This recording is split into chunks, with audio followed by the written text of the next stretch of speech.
Hi అండి, నమస్తే. ఈరోజు స్పెషల్ కాకరకాయ కారం అండి. నేను ఆల్రెడీ 2 వీడియోస్ 2 వెరైటీస్ పెట్టాను. రౌండ్ ముక్కలతో ఒకటి, పచ్చికారం పచ్చి కొబ్బరి పచ్చిమిర్చితోని. ఇది ఎండుకారంతో చేశాను చూడండి. కాకపోతే నేను ఇవి నిలువుగా కోసానండి. ముక్కలు చూడండి బాగున్నాయి, నిలువుగా కోసాను అనమాట. టేస్ట్ కూడా చాలా బాగుందండి. మరి దీని తయారీ ఎలాగో చూసేద్దామా? చలో.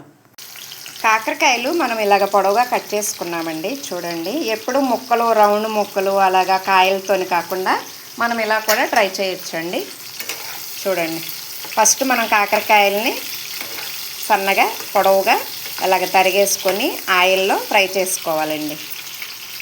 ఇవి వేగిన తర్వాత నెక్స్ట్ కర్రీలోకి వెళ్ళిపోదాం. ఫస్ట్ ఇవి వేగాలి మంచిగా కదండి. ఇవి మంచిగా వేగిపోయినాయి. ఇప్పుడు మనము తీసుకుందాం. అంటే ఎప్పుడు రౌండ్ ముక్కలు కాయలతోని అలా చేసుకుంటాం కదండి. ఇలా కూడా చేసుకుంటే డిఫరెంట్గా తిన్నట్టు ఉంటుంది, అంతేనండి. ఇవి అయితే వేపు తీసేసుకున్నాం ఫస్ట్. ఇవిగోండి కాకరకాయలు అలా చిలికల్లాగా చేసుకుని వేపుకున్నాం కదా మనము. ఇప్పుడు దాంట్లోకి కారం రెడీ చేద్దామండి. మిక్సీ జార్ తీసుకున్నాను. ఫస్ట్ వెల్లుల్లిపాయలండి. వెల్లుల్లిపాయలు ఎక్కువ వేస్తున్నాను. ఒక 4-5 స్పూన్లు కారం అండి, మసాలా లేని కారం. ఒక చిన్న టీ గ్లాస్తోనే పుట్నాల పప్పు,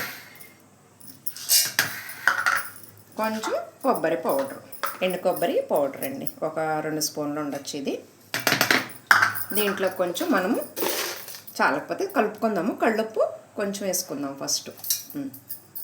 ఇది మిక్సీ వేయాలండి. ఇంకా ఫస్ట్ ఆయిల్ వేడి చేసుకుందామండి. చూడండి, కాకరకాయకి కొంచెం ఆయిల్ ఎక్కువ పడుతుందండి. ఎండుమిరపకాయ వేస్తున్నాను. వెల్లుల్లిపాయలు బాగా వేసాను కదండి, స్మెల్ మంచిగా వచ్చేస్తుంది. కొంచెం మినపప్పు, ఆవాలు, జీలకర్ర, పసుపు, కొంచెం కరివేపాకండి. మనం ఇందాక వేపుకున్నాం కదండి కాకరకాయలు, చూసారు కదా మంచిగా వేళ్ళులాగా. చూడండి ఎలా ఉన్నాయో, బాగున్నాయండి. ఇవి ఇలాగా వేపేసుకోవాలి ఫస్ట్ కొంచెం. మళ్ళీ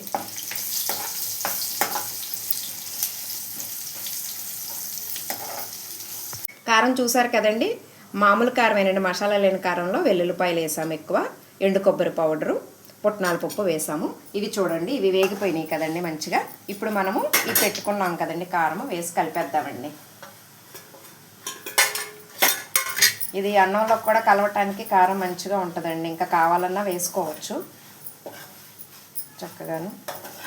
ఇలాగ చూసారా, కలుపుతుంటేనే మంచిగా స్మెల్ బాగా వస్తుందండి. వెల్లుల్లిపాయలు స్మెల్ బాగా వస్తుంది. మనం చాలకపోయినా కొంచెం వేసుకోవచ్చు అండి. నేను కొంచెం వేస్తాను. మళ్ళీ కొంచెం అన్నంలో అక్కడ కలుపుకోవడానికి కావాలి కదా, కొంచెం వేస్తాను అన్నమాట.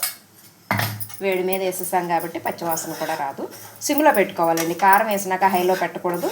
ఇలాగా ఓ 5 మినిట్స్ ఉంచేసి దించేసుకోవటమే.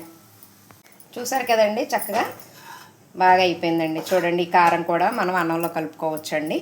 ఇగో ముక్కలు కూడా చూసారా మంచిగా తినొచ్చండి. పొడవుగా బాగున్నాయి కదండి ముక్కలు కూడాను. టేస్ట్ బాగుంటుందండి. ఇంకా స్టవ్ ఆఫ్ చేసేసుకుందాం. ఇంతేనండి, సింపుల్. ఇంతే. ఓకే.